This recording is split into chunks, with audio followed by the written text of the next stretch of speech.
Ya, ada 6 poin yang akan kami jelaskan, dan yang akan saya jelaskan adalah poin pertama dan kedua. Sebelumnya kita harus mengetahui apa itu budaya kerja. Budaya kerja adalah konsep yang didasari oleh pembiasaan atau keseluruhan pola perilaku setiap individu atau kelompok yang dibudidayakan dan dikembangkan dalam suatu organisasi atau perusahaan untuk mempertahankan efisiensi di dalam bekerja. Nah, yang pertama adalah membangun tim kerja. Apa tujuan membangun tim kerja? Dapat dilihat di sini ada 6 tujuan. Yang pertama yaitu menerapkan tim kerja yang solid. Yang kedua, menerapkan nilai-nilai pendidikan karakter pada tim kerja sekolah.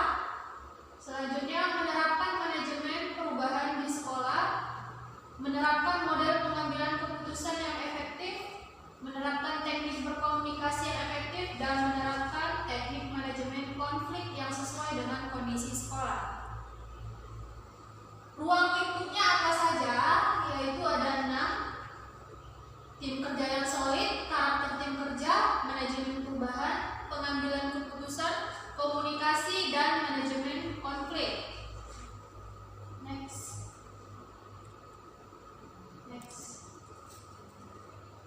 Nah, bagaimana pelaksanaan membangun dari solidaritas tim kerja? Nah, pertama kita harus tahu dulu pengertian dari membangun tim kerja. Membangun tim kerja maksudnya adalah suatu upaya yang dibuat secara sadar untuk mengembangkan kerja tim dalam suatu organisasi.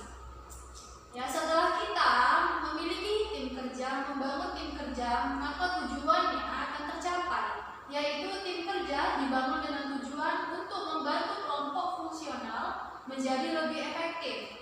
Dan yang harus dikembangkan semangat, rasa saling percaya, kedekatan, komunikasi, dan produktivitas. Nah, pertanyaannya, mengapa diperlukan membangun tim kerja? Untuk memperbaiki kinerja kelompok yang kita miliki. Nah, di sini ada beberapa karakteristik kerja tim yang efektif. Salah satunya yaitu anggota tim kerja harus mempunyai pengaruh satu sama lain supaya dapat diakui menjadi anggota suatu kelompok. Mengapa? Karena anggota tim kerja, jika dia memiliki pengaruh, dia akan bisa menarik minat ataupun menarik pengaruh untuk mendekati teman-temannya agar tim kerja tadi menjadi lebih solid. Tapi kalau dia tidak memiliki pengaruh, rasanya kurang maksimal seperti itu. Nah, ada pun manfaat membangun tim kerja, yaitu akan memberikan hasil perubahan yang seringkali jauh lebih baik. Apa itu manfaatnya? Tentu ada. Nah, pertama, bagi pimpinan tim atau kelompok kerja. Kedua, bagi individu itu sendiri. Dan yang terakhir, bagi pelaksanaan kerja tim atau kelompoknya. Proses membangun tim kerja itu ada 5. Yang pertama, manajemen sekolah. Ya, manajemen sekolah harus bertindak. Kemudian ada pendidik ataupun gurunya, dibantu oleh OSIS, tenaga kependidikan, dan tenaga profesional.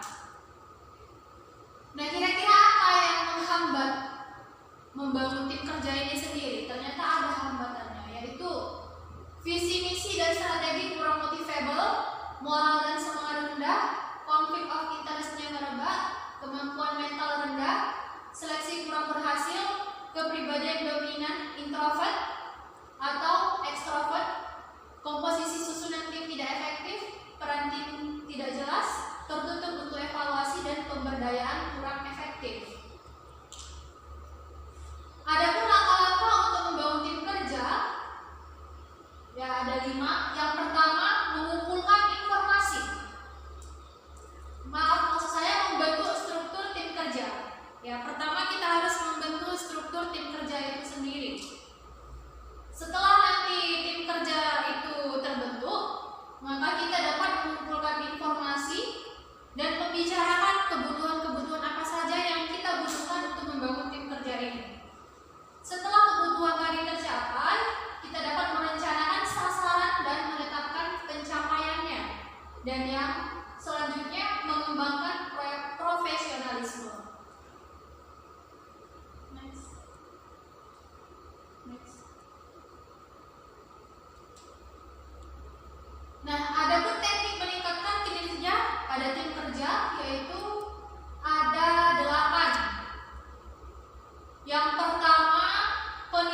membangun, kita harus support supaya anak-anak ikut dalam pelatihan tersebut. Selanjutnya, merundingkan masalah kinerja dan cara mengatasinya. Jadi kalau kita menemukan sebuah masalah, ya, karena ini adalah tim kerja, maka masalah tersebut harus kita pecahkan secara bersama-sama. Kemudian menyepakati tindakan yang akan dilakukan. Poin ke-6, memantau dan menilai terus-menerus kegiatan staf. Selanjutnya, memberi umpan balik jika diperlukan. Dan yang terakhir, memberikan penghargaan yang adil dan wajar sesuai kinerja. Jadi kalau anak-anak kita mendapatkan prestasi, sudah sewajarnya kita sebagai gurunya di dalam ini, ya kita harus memberikan reward ataupun penghargaan. Tujuannya apa? Agar anak-anak tadi semakin termotivasi untuk melakukan sesuatu yang lebih baik lagi. Nah, di sini ada poin yang sangat penting, yang dimana nanti ketika anak-anak SMK Tri Erlangga telah lulus, diharapkan memegang karakter tim kerja ini. Kenapa? Karena karakter tim kerja ini yang akan sangat membantu mereka di luar sana dalam bekerja. Apa itu? Ada 5 nilai utama karakter bangsa yang perlu dikembangkan. Pertama, religius. Ya, kita harus meyakini apa yang telah kita pilih sebagai keimanan kita. Selanjutnya, nasionalisme. Kita harus memiliki rasa cinta kepada tanah air. Selanjutnya ada kemandirian. Kita harus mandiri, tidak boleh kita berpaku kepada orang lain. Selanjutnya, gotong royong. Dan yang terakhir, integritas atau kejujuran.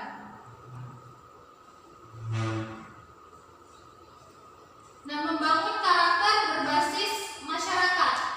Sekolah ya tetap membutuhkan masyarakat untuk membantu.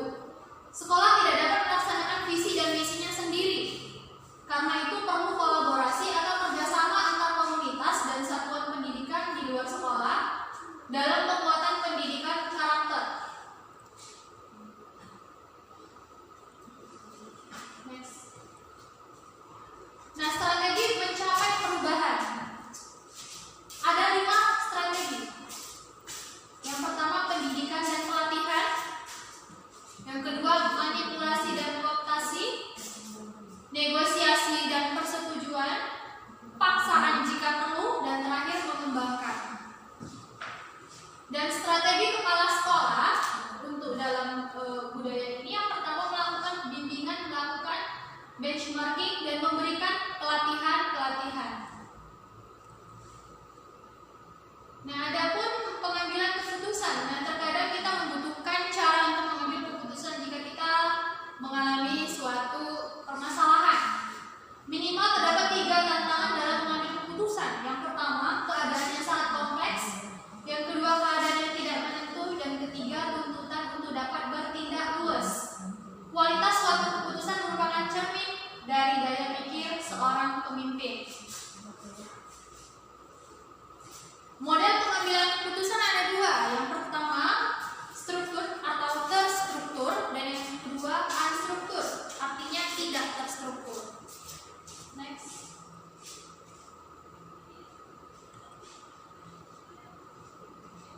Nah, ada model pengambilan keputusan berdasarkan masalah. Teknik ya, penting dalam pengambilan keputusan berdasarkan lapangan. Yang pertama ada curah pendapat atau brainstorming. Yang kedua, teknik grup nominal. Yang ketiga, teknik Delphi. Yang keempat, pembela yang menantang apa yang ditangkap balik atau devil's advocate. Oke, selanjutnya ada komunikasi. Apa itu komunikasi? Komunikasi adalah proses penyampaian atau penerimaan pesan dari satu orang kepada orang lain, baik langsung maupun tidak langsung, baik tertulis, lisan maupun bahasa isyarat. Proses komunikasi ya bisa dilihat di sini. Mungkin anak-anak nanti sudah menerima materinya. Next. Nah, ternyata ada hambatan dalam komunikasi. Masalah sosiopsikologis, misalnya kecemasan, menutup diri, masalah kesempurnaan, memahami hening, berurusan dengan lawan bicara yang menuntut, dan sebagainya.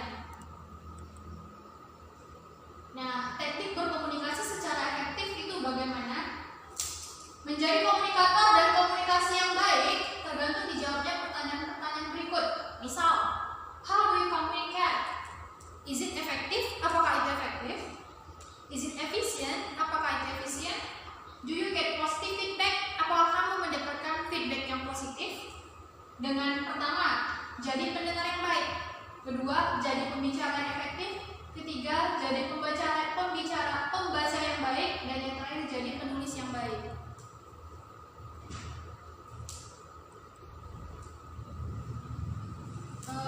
Sebelumnya, ya, konflik. Ternyata konflik itu tidak selamanya negatif. Ada pula konflik yang menyebabkan positif. Misalnya, berkonflik karena persaingan secara sehat. Ya, konflik terjadi di dalam ataupun within, dan konflik juga bisa dialami antar atau between. Konflik ialah proses kegiatan A merugikan B sehingga menimbulkan perselisihan sehingga dapat menimbulkan stres. Next. Ya, di sini bisa kita lihat nanti dampak negatifnya apa dan dampak positifnya apa. Ada di materi anak-anak. Nah, karakteristik konflik bisa lihat di sini. Ada 5 karakteristik. Yang pertama, A, meningkatnya konflik meningkatkan perhatian terhadap konflik itu sendiri. Ternyata semakin kita peduli kepada konflik ini pun ternyata semakin menjamur dan semakin berkembang. Selanjutnya B, keinginan menang meningkat seiring dengan keinginan pribadi untuk menyelamatkan muka. C, orang yang kita sayangi ketika berkonflik dapat membongkar rahasia kita. Makanya ketika sesuatu itu sangat rahasia sifatnya, lebih baik tidak usah diberitahukan kepada siapapun, karena dikhawatirkan itu akan menjadi bumerang untuk kita. Dan yang poin B, konflik dapat melampaui hal-hal yang lazim. Dan yang terakhir, orang dapat menjadi individu berbeda selama konflik. Next. Penyebab utama konflik ada 3. Yang pertama, masalah komunikasi, desain struktur, dan perbedaan personal atau latar belakang. Nah, di sini ada strategi mengatasi konflik, ada 5. Next. Taktik untuk mengurangi konflik. Konflik bisa dikurangi, bisa ditambahi ya. Next. Oke, sekian untuk materi pertama.